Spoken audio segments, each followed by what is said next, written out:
그리고요, 그 돈 저금해봐야 어차피 큰 돈 안 된다, 뭐 부자 못 된다, 그렇게 말씀하시는데요. 그런데요, 부자 됩니다. 심지어 노후가 웬만큼 해결되는 큰 돈이 돼요. 계산해 봤어요, 그래서. 솔직히 나이가 깡패라고 30대, 40대까지는 젊다는 그 자체만으로도 돈이 없어도 전혀 기죽을 일이 아니죠. 하지만 이제 50대나 더 나이 들어서는 돈이 없다는 게 어쩌면 한 과목 10년 학원비로 아이 노후는 해결됩니다. 안녕하세요. 동네 아줌마 노을커피입니다. 오늘은 집 공부시키는 엄마들에게 동기부여가 됐으면 하는 내용으로 구체적으로 돈 계산해본 결과치도 들려드릴게요. 그러니까 집 공부를 하면서 스스로 계획을 세워보고 교재를 혼자 해결하는 습관을 만드는 것, 그 자체로도 의미가 크지만요. 아이 몫으로 저금해서 아이가 정말 필요할 때 의미 있게 사용할 수 있습니다. 또 없다 치고 연금처럼 10년만 부어놓으면 이후에 더 넣지 않아도 이게 아이 노후를 얼마나 평안하게 만들어줄지 깜짝 놀라실 겁니다. 사교육비 고민되지 않는 분들은 굳이 안 들어두셔도 됩니다. 솔직히.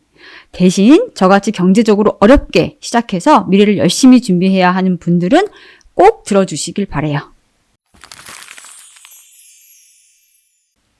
아이들을 위하는 방법에는 어떤 것들이 있을까요? 그러니까 조건 없는 사랑으로 행복하게 해주는 것, 열심히 노력하는 삶의 가치를 심어주는 것, 공부를 잘할 수 있도록 해서 원하는 삶을 살도록 하는 것, 다양하겠죠. 그러니까 대학 이후에도 원하는 공부를 더 오래 할 수 있도록 지원해주는 것, 나아가 조금의 생활 기반을 마련해주는 것, 적어도 우리의 노후나 혹시 우리가 아팠을 때 경제적으로 부담 지우지 않는 것.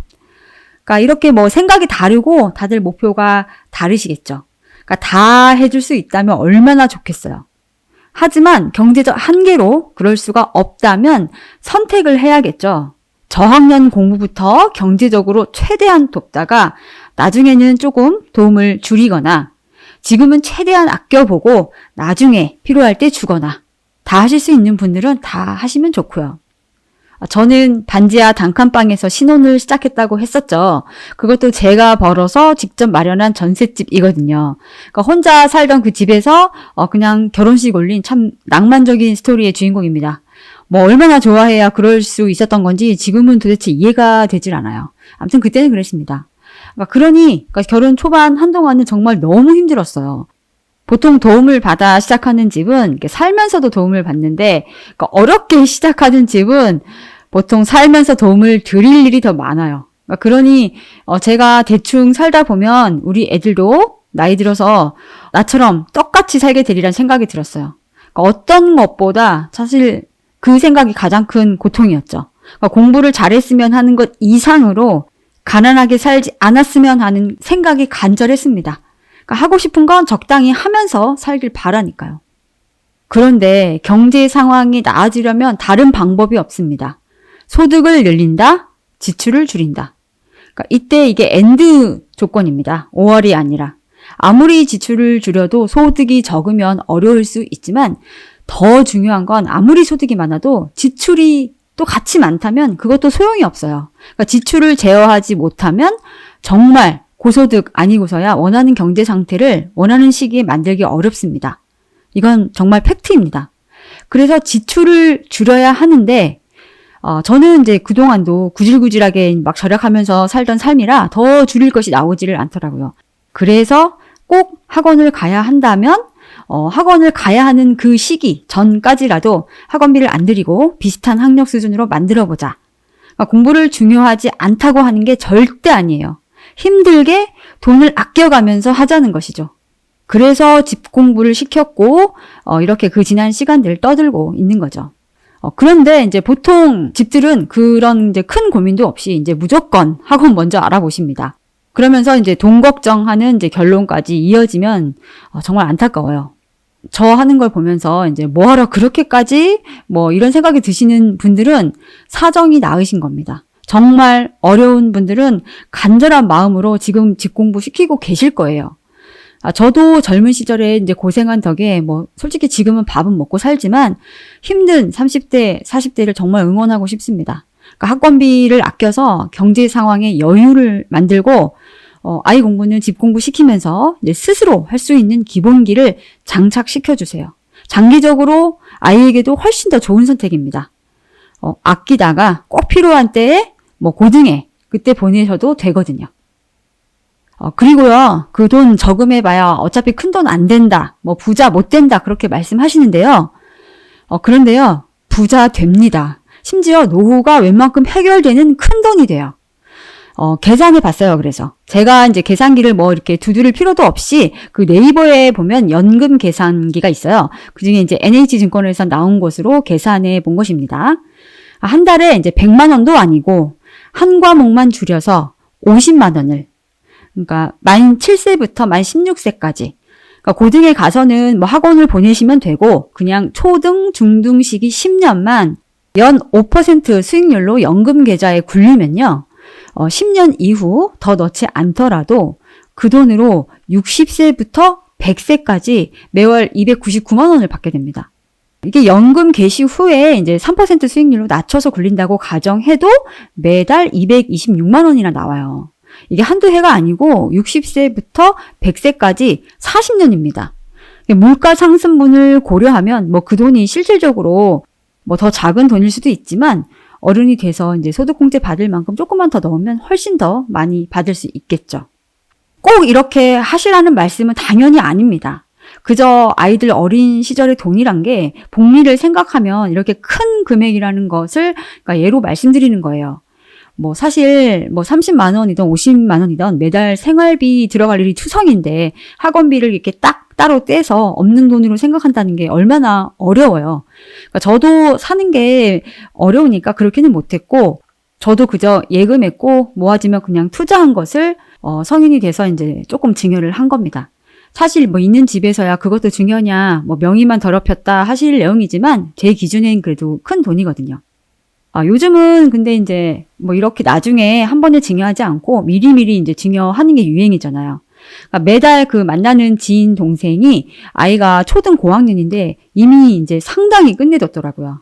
그러니까 태어나면서 받은 돈, 100일 돌잔치에 받은 돈, 이런 돈부터 바로바로 이제 증여 신고하고 증여해서 미국 주식을 투자했는데 그때부터 투자했으면 굳이 수익률 설명할 필요 없죠.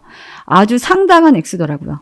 그러니까 실제로 본인 계좌 주식들은 이렇게 쉽게 사고 팔 수 있어서 수익이 그 정도가 아닌데, 아이 주식은 이제 쉽게 사고 팔지 못하고 아이 의사대로 이제 이렇게 가지고 있다 보니까 오히려 수익이 훨씬 좋다고요. 그러니까 저희가 농담으로 그 집 사이는 좋겠다 이렇게 합니다. 걱정 없겠다고.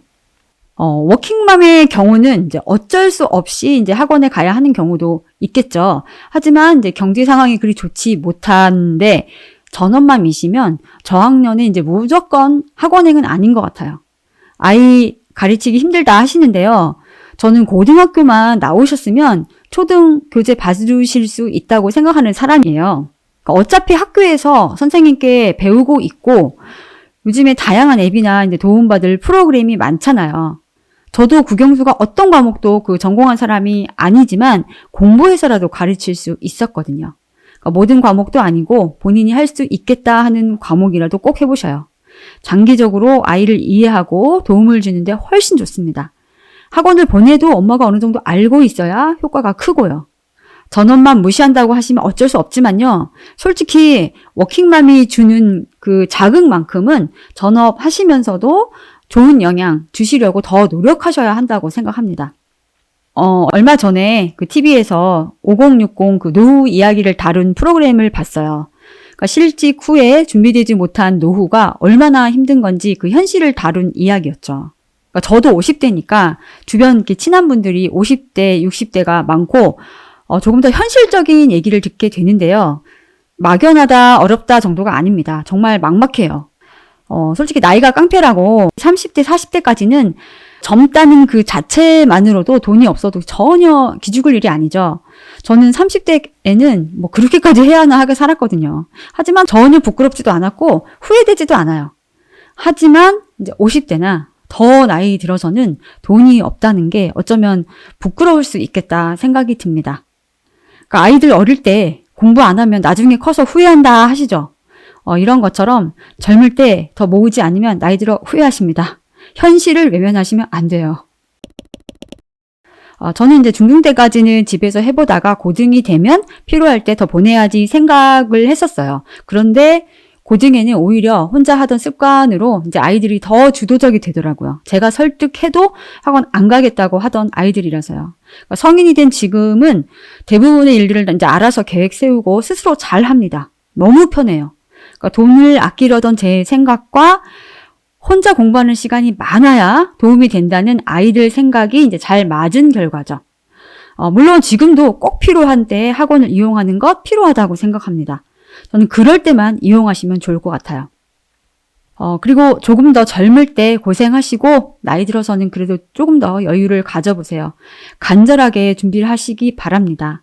지금은 힘들고 귀찮아도 미래를 준비하는 것 아주 중요해요. 아이를 사랑하는 다른 표현 방법이죠. 그만큼 이 악물어 보시길 바랍니다.